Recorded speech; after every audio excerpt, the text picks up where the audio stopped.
Hello everyone, welcome to my channel guys. कैसे हो आप सब? आई होप आप सब अच्छे होंगे, खुश होंगे और अपनी लाइफ में आगे बढ़ रहे होंगे। तो आज जो हम रीडिंग करेंगे गाइस, वो आपके पर्सन की करंट फीलिंग को लेकर है। इस वक्त आपके पर्सन आपके बारे में क्या सोच रहे हैं, चलिए देख लेते हैं। ऑल साइंस के लिए रीडिंग है गाइस, मैरिड अनमैरिड कोई भी देख सकते हैं, मेल फीमेल कोई भी देख सकते हैं। टाइमलेस रीडिंग होने वाली है, जनरल और कलेक्टिव रीडिंग है, जितनी रेजोनेट करे उतनी रखिएगा। तो चलिए अपने पर्सन पर फोकस कीजिए। यहाँ पर ऐसा है गाइस कि जो ये आपके पर्सन हैं, इन्होंने हो सकता है कि अपने खुद से ही इस रिश्ते को ख़राब किया है। जाने अनजाने गलतियाँ तो इन्होंने की हैं, रिश्ता भी ख़राब इन्हीं की वजह से हुआ है, ये भी है। अब इनको समझ में नहीं आ रहा है कि सब कुछ ठीक कैसे करें, क्योंकि देखिए आप इनके पीछे बहुत ज़्यादा भागे हैं। जब ये आपसे अलग होना चाह रहे थे या इनका रवैया बदल रहा था, इग्नोर करने लगे, टाइम देना बंद कर दिया, तो यहाँ पर आपने प्रयास बहुत ज़्यादा किया। इनके सामने बहुत ज़्यादा रोए हैं, गिड़गिड़ाए हैं, झुके हैं। इनको समझाने की कोशिश भी की कि नहीं आप मत जाओ, आप मेरी लाइफ में बने रहो। लेकिन ये इंसान उस समय ऐसा था इनका कि सुनने को तैयार नहीं थे। इनका ये था कि आप जाओ, ये आपको अपनी लाइफ से निकालने में के लिए पूरी तरह से तैयार थे। इसलिए ये आप जो भी समझा रहे थे, आपका रोना धोना इनके ऊपर कोई असर नहीं था इस चीज़ का। ये इनके लिए सब ऐसा था कि फालतू है, क्योंकि हमको तो इनके साथ रिश्ते में रहना ही नहीं है, ये इनके दिमाग में था। तो उस समय इन्होंने ऐसा है कि आपको बहुत ज़्यादा इग्नोर किया, परेशान किया, अपनी लाइफ से किसी तरह से बाहर कर ही दिया। अब इनका ये हाल है कि कैसे सब कुछ ठीक करें, उसको बहुत ज़्यादा सोच रहे हैं। और देखिए आपको तो बिल्कुल अपनी लाइफ से निकाल ही दिया और अपनी लाइफ की नई शुरुआत भी कर ली। यहाँ पर इस रिश्ते में तो कोई यहाँ इनका प्रयास था ही नहीं, बस इनको यही था कि अलग होना है और अपनी लाइफ की आसानी से ये नई शुरुआत भी कर लिए। हो सकता है किसी और इंसान के साथ ही आगे बढ़ गए, ये भी हो सकता है, या फिर परिवार की मर्ज़ी से आगे बढ़ गए। जैसा भी है, अपनी पसंद के किसी इंसान को चुन लिया, कोई ना कोई इंसान इनके साथ जुड़ गया, या फिर भले ये परिवार के ही साथ हो लिए और उन्हीं के हिसाब से चलने लगे, जो भी है। लेकिन ये अपनी लाइफ में आसानी से आगे बढ़े हैं। आपके लिए इनको भूल पाना मुश्किल था, आपके लिए अभी भी मुश्किल है इनको भूल पाना, आप भूले हैं ही नहीं। आपके लिए हमेशा से ये मुश्किल रहा और इनके लिए बिल्कुल आसान था। इनको ऐसा था कि बस कोई मतलब ही नहीं था। और उस समय इनका यही था अहंकार कि इनको अब आपकी तरफ बढ़ना ही नहीं है कभी भी लाइफ में। तो फिर ऐसे इंसान की बात सुनकर या इसके रोने धोने से खुद को ऐसा है कि परेशान करके क्या फ़ायदा, ये ऐसा सोचते थे। इसीलिए सुनना ही नहीं चाहते थे आपको ये। फिर हो सकता है ब्लॉक वगैरह भी कर दिया होगा इन्होंने कि आप इनको परेशान कर रहे हैं, ऐसा इनको लगता था। और आगे तो बढ़े, लेकिन अब ये स्थिति में आ गए हैं कि अब इनको यही लग रहा है कि आपके जैसा इंसान तो ना कभी मिला था ना कभी मिलेगा, और इन्होंने बेकार में ही गलती कर ली घमंड में आकर। बहुत ज़्यादा अभी इनके दिमाग में ये सारी बातें चल रही हैं। आपके साथ जो अच्छा समय बीता उसको बहुत ज़्यादा याद कर रहे हैं, और जो समय वो था जब आप इनके सामने झुक रहे थे, रो रहे थे, गिड़गिड़ा रहे थे, उसको भी याद करके पछता रहे हैं कि जब आप प्रयास कर रहे थे तभी इनको समझ लेना था, तो आज ये दिन देखना नहीं पड़ता। तो होता भी यही है गाइस कि जब आप बहुत ज़्यादा किसी के सामने झुकते हैं, उसके पीछे भागेंगे, उसको बताएंगे कि भाई आप उसके बिना नहीं रह सकते, तो इंसान का भाव बढ़ जाता है। यही उस समय भी हुआ, बहुत ज़्यादा भाव खा रहा था ये इंसान कि भाई मेरे जैसा कोई नहीं, इसको तो मेरी तरह का कोई मिल ही नहीं रहा है, इसीलिए मेरे सामने रो रहा है, गिड़गिड़ा रहा है। लेकिन आज जब आपने खुद को संभाला और आगे बढ़े हैं, भले ठीक है नहीं भूले हैं इनको, आज भी आप इनका वेट तो कर ही रहे हैं, लेकिन आगे जो बढ़े हैं, भले ही दिखावा कर रहे हैं कि अब आपको इनकी ज़रूरत नहीं है, तो उसी से क्या हुआ है, यहाँ पर इस इंसान का कह दीजिए तो हाल ख़राब हुआ है। अभी इनका ऐसा हो गया है कि ये क्या करे क्या नहीं करे, क्योंकि अब इनको सिर्फ और सिर्फ आप ही चाहिए। अगर ये थर्ड पार्टी के भी साथ है ना, किसी के साथ शादी कर ली या किसी के भी साथ जुड़ गए थे, तो भी से इनको अब आपकी ज़रूरत है। अच्छा, जितना ज़्यादा आप झुक रहे थे गाइस इनके सामने, ये चाह रहे थे उससे ज़्यादा झुको। बस वही अहंकार अहंकार इतना बढ़ गया इस इंसान का कि इसको लग रहा था कि जितना आप कर रहे हो ये कम है, इससे ज़्यादा झुको, इससे ज़्यादा रो, इससे ज़्यादा इनके पीछे भागो। तो इस चक्कर में ये क्या किए हैं, आपको अपने हाथ से जाने दिए। उस समय आप इनकी मुट्ठी में थे, ये चाहते हैं तो उसी समय संभाल लेते मामले को। लेकिन ये क्या किए, संभालने के बजाय अहंकार के चक्कर में और झुको और झुको, इसके चक्कर में आपको अपने हाथ से ही गंवा दिए हैं ये। इस चीज़ का पछतावा अभी हो रहा है कि जब उस समय आप प्रयास कर रहे थे ना, उसी समय अगर ये काम बना लेते और मान लेते, बस थोड़ा नाटक चलता और उसके बाद अगर मान लेते आपकी बात, कह देते कि ठीक है जो हुआ सो हुआ, अब रिश्ते को आगे ले जाना है और फिर से सही तरीके से इस रिश्ते को चलाना है, तो वहाँ पर क्या होता है, इनको परेशान नहीं होना पड़ता। और ये अहंकार के चक्कर में इनको पहली बात अंदाजा ही नहीं था कि आप अपने आप को रोक लोगे, क्या आप अपने आप में इतना कंट्रोल कर लोगे कि कभी इनको कॉल ही मैसेज नहीं करोगी, इसके बाद कभी इनके सामने झुकोगे ही नहीं? ये इस इंसान को इसका अंदाजा नहीं था, क्योंकि इसको पता था कि आप कहीं जाने वाले हो नहीं। बस वही अहंकार के चक्कर में मामला बिगड़ गया।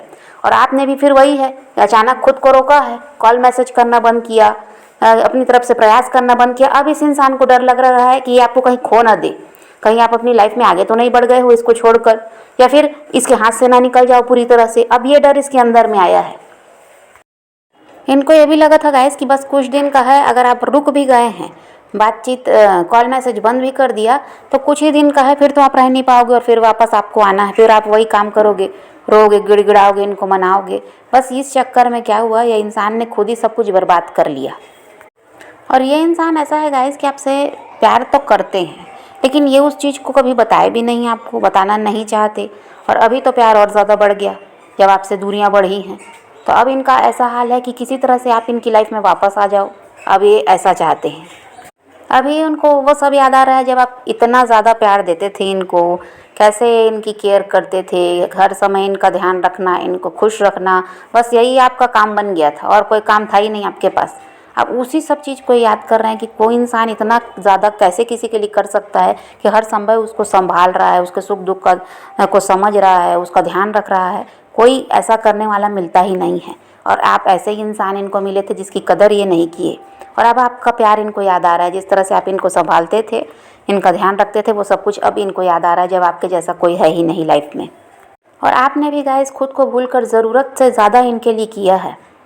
भले ये इंसान आपकी कदर नहीं किए, लेकिन अब आपसे अलग हुए हैं तब इनको सब कुछ समझ में आ रहा है, क्योंकि अब तो ऐसा कोई है ही नहीं जो इतना ज़्यादा ध्यान रखेगा, जो छोटी छोटी इनकी खुशियों का ध्यान रख रहा है, किसी तरह से ये हमेशा खुश रहें इसके लिए चिंता कर रहा है। ऐसा तो कोई अब है नहीं। तो ये समझ पा रहे हैं कि भाई बहुत ज़्यादा आपने इनके लिए किया है। शायद इनके परिवार वाले भी कभी इनके लिए ऐसा किए ही नहीं होंगे जो आपने इनके लिए किया। और आप भी वही है कि खुद को भूल कर इनके लिए सब कुछ कर रहे थे। भले अपने परिवार के लिए आप कुछ नहीं किए होंगे, अपने आसपास के लोगों के लिए कुछ नहीं किए होंगे, लेकिन इनके लिए तो सब कुछ किया। इनको आपने भगवान बना लिया था, और उसकी वजह से क्या है, इनमें घमंड बढ़ गया। ये सोचते थे कि इनमें बहुत ज़्यादा खूबी है इसलिए आप ऐसा कर रहे हैं, इनके पीछे भाग रहे हैं, जबकि ऐसा कुछ था नहीं। आपसे अलग हुए और लोगों के साथ जब जुड़े हैं तो समझ में आया कि इनमें कुछ भी नहीं है। ये तब समझ पाए हैं इनमें कोई खूबी वूबी नहीं है। नहीं तो इस आप ही की तरह हर कोई ध्यान रखता, क्यों नहीं रखता। इनमें कोई खूबी नहीं थी, आपको नज़र आती थी, वो अलग बात है। अब ये इस चीज़ को समझ पाए कि ये जो घमंड कर रहे थे वैसा कुछ है ही नहीं इनमें। आप इनको अपने से ऊपर रख रहे थे, और कह दीजिए अपने से ऊपर, हर किसी से ऊपर आपने इनको रखा है। आपकी प्रायोरिटी ही ये इंसान था। तो अब ये समझ पाए कि भैया इनमें कुछ है नहीं। ऐसा होता तो हर कोई इनके पीछे भागता रहता, इनसे प्यार करता। अब कोई क्यों नहीं कर रहा है, अब कोई क्यों सुख दुख को नहीं पूछ रहा है। तो ये समझ गए कि आप ही वो इंसान रहे हैं लाइफ में जो इनके लिए इतना कुछ किए। अब ना कोई ऐसा मिलने वाला है और ना कभी पहले कोई मिला था। अब इनकी हालत ख़राब है गाइस, इनका मन बहुत ज़्यादा दुखी है आपके बिना। अब किसी तरह से आपसे इनको बात करनी है, आपकी आवाज़ सुननी है, आपको देखना है। अभी यही इनकी इच्छा है। देखिए काम वाम में भी इंसान का मन नहीं लग रहा है। ये इंसान का पूरा ध्यान अभी आप ही की तरफ है। किसी भी तरह आप इनकी लाइफ में वापस आ जाओ। अब ये इसी के लिए उधड़ बुन कर रहा है कि ये क्या करे तो ये सब जो भी यहाँ पर मामला बिगड़ा है वो ठीक हो जाए। और कल तक ये इंसान बहुत ज़्यादा ड्रामा भी करता था गाइस कि ये बहुत ज़्यादा बिजी है, इसके पास टाइम नहीं है आपके लिए। ये ऐसा भी बनते रहे होंगे। अब ऐसा है कि टाइम ही टाइम है, कोई काम ही करने का मन नहीं कर रहा है, पूरा टाइम ही आप ही को सोच रहे हैं। बस किसी तरह से सब ठीक हो जाए, ठीक हो जाए, यही इनके दिमाग में चल रहा है। फिलहाल तो ऐसा है गाइस कि इनकी हालत तो ख़राब है आपके बिना। इनको किसी तरह से आपके पास आना है वापस, आपको देखना है, आपसे बातचीत शुरू करनी है और अपनी लाइफ में आपको बनाकर रखना है। आपके बिना रह पाना, इनको लगता है कि अब आगे की लाइफ को आपके बिना जी पाना पॉसिबल नहीं है। तो ये देखिए इनका कॉल मैसेज तो आ रहा है, कहीं ये जाने वाले हैं नहीं। तो यहाँ पर ये अब झुक रहे हैं ऐसा दिखाई देता है। अब ये कॉल मैसेज वाली जो बात है 1 वीक में भी हो सकता है, कुछ लोगों के लिए 4 दिन में भी हो सकता है कि ये आपसे किसी तरह से कांटेक्ट करें, किसी बहाने से करें, कैसे भी करें, या आपको कह देंगे कि भाई गलती से कॉल लग गया, गलती से मैसेज चला गया। क्योंकि इनको किसी न किसी बहाने से देखिए बातचीत शुरू करनी है और इनको कुछ रास्ता तो समझ में आ नहीं रहा है। तो ये कुछ ना कुछ तो उपाय करेंगे ही, और फिर उसके बाद तो बातचीत आगे बढ़नी ही है। तो यहाँ पर कुछ लोगों के लिए 4 दिनों में ये हो सकता है कि आपके पर्सन कॉल मैसेज करें, कुछ के लिए 1 वीक में हो सकता है कि इनका कॉल मैसेज आपको आए, पर आएगा। ऐसा है, बहुत से लोगों के लिए यही है कि इनका कॉल मैसेज आपको आएगा। तो यहाँ पर आप निश्चिंत रहें, आप जिस तरह से बिजी हैं अपनी लाइफ में ऐसे बिजी रहें, काम में अपने लगे रहें। जब ये आएंगे तब आप देख लेना कि क्या करना है। पहले इनका व्यवहार देखिए, और फिर ये भी देखिए कि भाई आगे की कोई प्लानिंग है कि नहीं है, उसके हिसाब से फिर आप निर्णय ले सकते हैं। आप तो समझदार हैं, आपको सब पता है कि क्या करना है क्या नहीं, क्योंकि आप भावनाओं में बहकर देख चुके हैं एक बार कितना आपको परेशान होना पड़ा। तो इस समय तो आपको ऐसा है कि प्रैक्टिकल होना पड़ेगा। ये वापस आ रहे हैं लेकिन आपको भी प्रैक्टिकल होना पड़ेगा। चालाक के साथ चालाक बनने में ही भलाई है। तो समझ रहे हैं गाइस, तो आप पॉजिटिव रहें, अपने पैशन को फॉलो कीजिए, अपनी ज़िंदगी में आगे बढ़ते रहिए। किसी का वेट नहीं करना है, किसी को चेज़ नहीं करना, किसी के लिए रोने और परेशान होने की ज़रूरत नहीं है। अपनी ज़िंदगी में आगे बढ़ना है, इस बात को ध्यान में रखिए। खुद भी खुश रहिए, औरों को भी खुश रखिए। चलिए रीडिंग की आज की वीडियो पसंद आए तो लाइक शेयर ज़रूर कीजिएगा और मेरे चैनल को सब्सक्राइब करना मत भूलिएगा। Okay bye bye, take care, love you.